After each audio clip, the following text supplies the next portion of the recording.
Alright guys, Rox here. We're gonna go out for a quick ride. We finally got everything set up. Unfortunately I had to come back home because my throttle was a little bit slippery. I'll explain that here in a bit. But now, let's get on the road and I will follow this up with some stuff I do on the computer because it's easier to talk about without wind. Anyways, let's get right into it.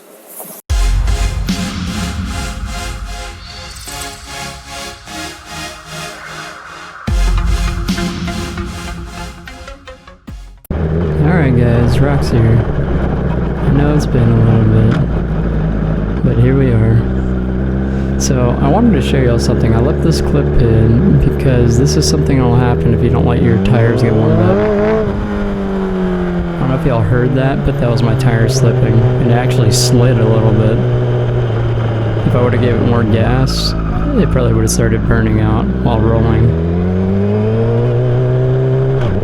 Anyways, tell me what y'all think about the audio. I'm actually recording it through like a handheld device. I have it in the tail of my bike, so I record like that.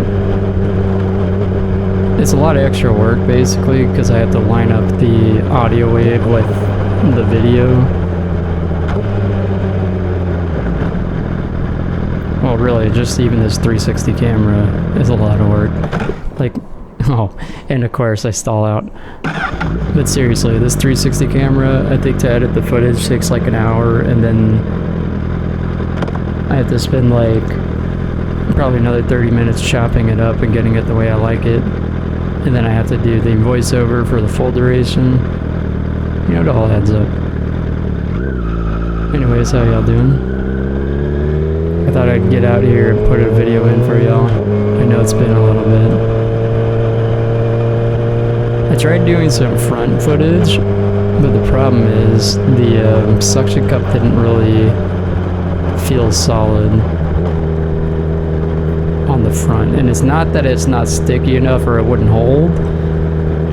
It's just because of the way I have the camera set up and how many attachments I have on it. It's just kind of too high, so the wind kind of rocks it a lot. Now the stabilization in the Instant 360 is really good. We're still kind of learning everything, but I really love how this camera just looks and how it edits. This gives you like a 360 view of everything that's going around me. And I think that's the best possible thing.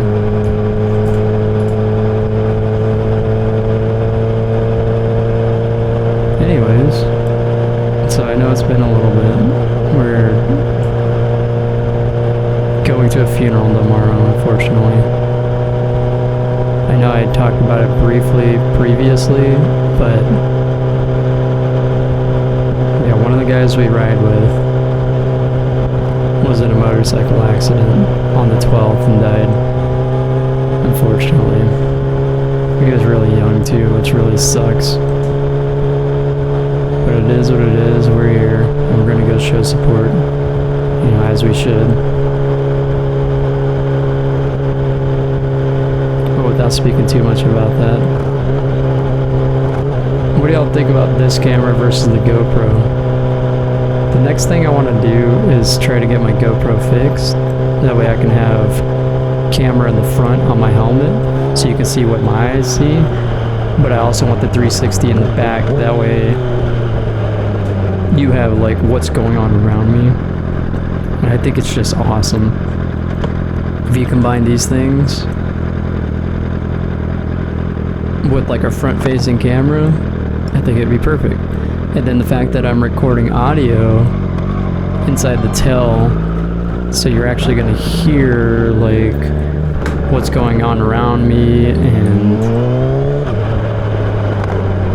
I don't know, I just think it's amazing. You're going to hear and see everything around me without all the wind noise. And I'll do the voiceover here at home. It's an XLR mic, so it's really really accurate. So today I just wanted to run out to the island and then come back, maybe screw around a little bit on the way back. Kind of play around with the features a little bit.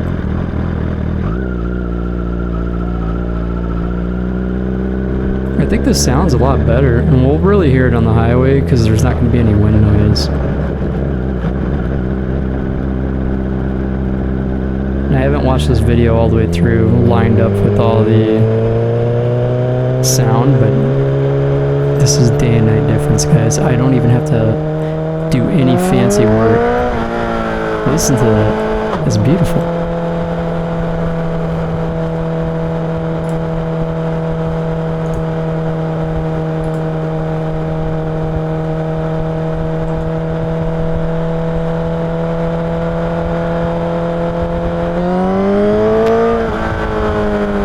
Now there is a couple of cutouts because that exhaust is super loud and it will hit the limiter that I have set up on the microphone, and you'll hear a little bit of static, and that's what that's from because it's just exceeding the threshold. Now if I didn't have that limiter on there, all of this audio would be unusable. Then I'd give y'all a good shot of the bay so y'all could see some water. Sun's out, kinda cold. Lots of fun for sure.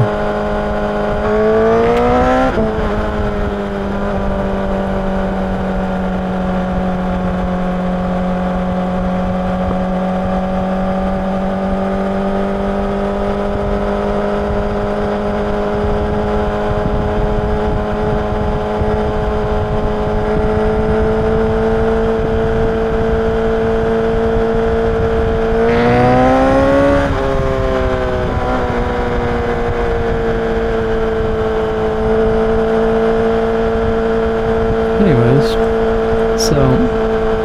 so far it's been very smooth, and I really like that it's not as shaky as the GoPro. The GoPro, like, even with the stabilization, it doesn't really help that much when you're on a bike because the bike is kind of shaking up and down.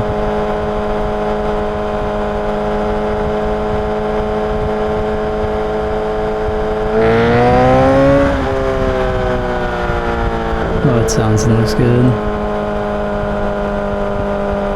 This was the main thing I wanted. I didn't want any wind noise, trying to get rid of that factor. I think part of the problem though is my helmet. My helmet like lets a lot of air in, so I need to start working on getting a new helmet. Because I noticed that when I'm tucking in, there's just so much like whistling noise coming through my helmet. And it's really loud.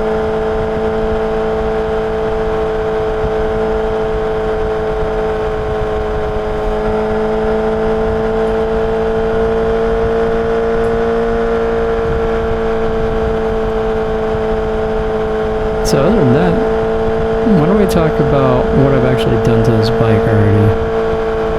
So this is the CBR1000RR SP1 2019. So all that really means is instead of like the regular CBR1000RR, they added electronic suspension.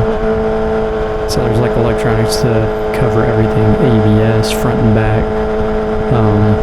Pretty much everything. It's all in suspension, so it's really nice. So if you have a US spec model of this, the ECU is going to be tuned down to somewhere around 152 to 155 horsepower rear wheel, and probably about 168 at the crank. And the EU version is going to be like 178 to the rear wheel and probably like 189, like what's actually advertised at the crank. So yeah, CBRs are super behind when you compare it to all the other leader bikes. For whatever reason, Honda just did not want to put any power in them, except for this newest one, right? Like the newest 2021 is like 215 horsepower at the crank. That's probably for the EU bike only, right? So once we start tuning those, we're going to see them hitting, 200 at the rear wheel starting, which is insane for a stock bike. It's a stock bike with a Acro full exhaust system, no cat or anything. Pretty good bike. It's probably my next bike, to be honest. That or the new 10R, maybe the 2022 or something. We'll see. That being said, so I got a full exhaust Yoshimura. There's air restrictor plates in the airbox, so I took those out. I added a race filter. It's a K&N. There's actually a BMC that's better, but I just didn't have access to one. After that, I lowered the bike and got it tuned.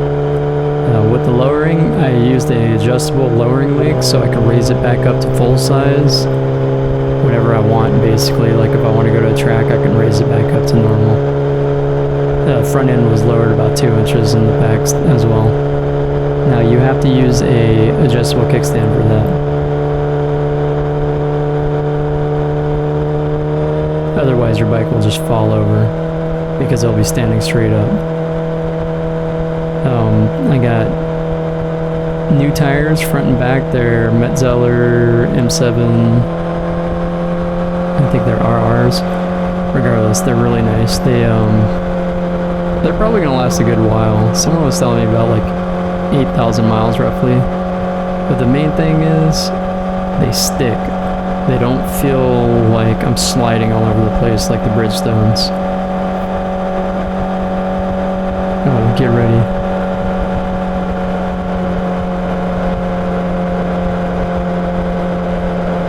Other than that, I changed the windscreen.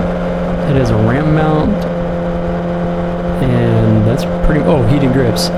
Yeah, because it's starting to get kind of chilly out here, and I don't like my hands being cold, so I got heated grips as well. Now, I was talking about this earlier. My heated grips, I forgot to put the super glue in there, and it was not very sticky.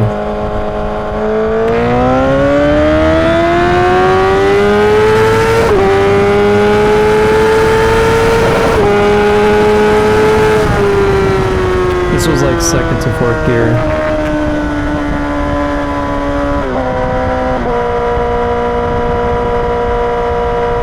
Ended up being pretty good. Ever since I got it tuned with the stage 2, it's alive. That's all I can say. You know, a lot of my friends are saying like, wow, your bike actually kind of moves now. It's still not up with the 10Rs yet, but there's still a lot of work to do.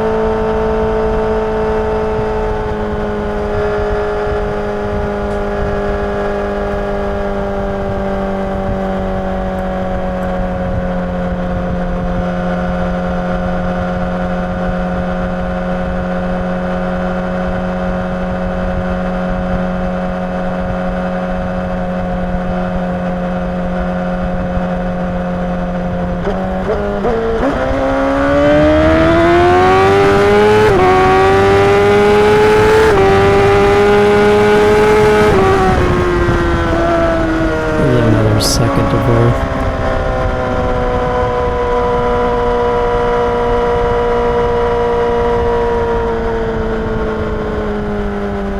It's actually kind of crazy, like this bike pulls you back like crazy. A lot more than my old bike.